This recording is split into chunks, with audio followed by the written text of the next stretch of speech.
Good morning. उठ जाओ मेरी शहजादी। अरे उठो ना, ये देर तक सोते रहने की आदत तुम्हें मुझसे मिली है। देखो ना कितनी देर हो गई है, सुबह के 10:30 बज चुके हैं। क्या वाकई 10:30 बज चुके हैं? मुझे देर हो चुकी है।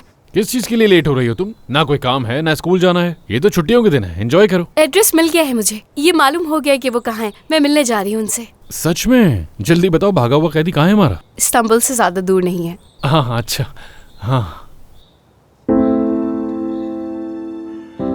ये सब क्या है?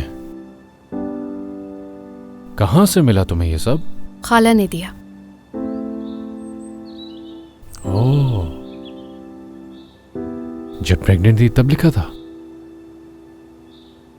आपको मालूम है, आप भी इस कहानी में मौजूद है।